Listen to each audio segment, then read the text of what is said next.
ಇದು ಇವತ್ತು ಕರ್ನಾಟಕ ರಾಜ್ಯದಲ್ಲಿ ಕರ್ನಾಟಕ ಏಕೀಕರಣ ಆದಮೇಲಾಗಲಿ, ಭಾಷೆ ಉದಯ ಆದಮೇಲಾಗಲಿ, ಭಾಷೆ ಹುಟ್ಟುತ್ತವಾಗಲಿ ಯಾರು ಬಾಯಿಗೆ ಬಂದಾಗ ಮಾತಾಡಿರಲಿಲ್ಲ. ಮೊಟ್ಟ ಮೊದಲು ಇಡೀ ವಿಶ್ವದಲ್ಲೇ, ದೇಶದಲ್ಲೇ ಮೊಟ್ಟ ಮೊದಲು ಅಯೋಗ್ಯ, ಅವಿವೇಕಿ, ಒಬ್ಬ ಕೊಂಗ ಕಮಲ್ ಹಾಸನ್ ತಮಿಳಿನಿಂದ ಕನ್ನಡ ಹುಟ್ಟಿದೆ ಅಂತೇಳಿ ಹೇಳಿದ್ದಾರೆ. ಇದು ಅವರ ಬದುಕಿಗೋಸ್ಕರ ಹೇಳಿರೋದು. ತಮಿಳುನಾಡಿನಲ್ಲಿ ಅವರು ಬಿದ್ದೋಗಿದ್ದಾರೆ. ಅವರೀಗ ರಾಜಕೀಯಕ್ಕೋಸ್ಕರ ಹೇಳಿದ್ದಾರೆ. ನಾವು ಈಗ ಅದನ್ನು ಭಾಳ ಗಂಭೀರವಾಗಿ ತೆಗೆದು We at East Point Group of Institutions offer a wide range of courses that provide limitless opportunities, building skills over 2 decades.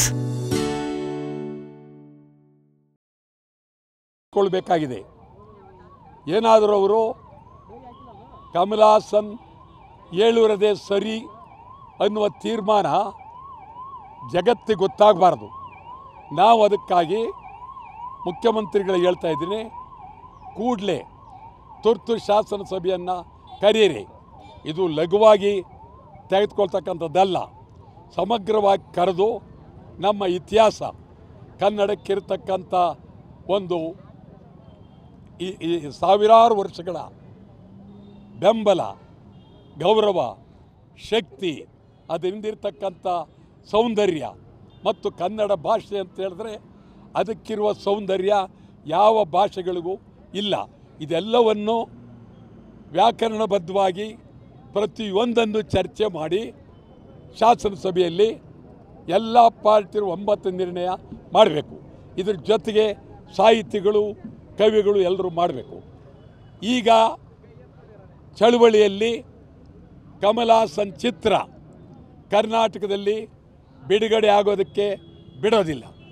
ಬಿಡುಗಡೆ ಆದದ್ದೇ ಆದರೆ ರಣರಂಗ, ಕರ್ನಾಟಕದ ಇತಿಹಾಸದಲ್ಲೇ ನಡೆದೇ ಇರತಕ್ಕಂಥ ರಣರಂಗ ನಡೀತದೆ.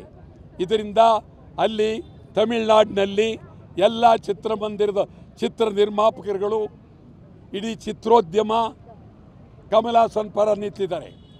ಕರ್ನಾಟಕದಲ್ಲಿ ಚಲನಚಿತ್ರ ವಾಣಿಜ್ಯ ಮಂಡಳಿ ಕೂಡಲೇ ತೀರ್ಮಾನ ತೆಗೆದುಕೊಳ್ಬೇಕು.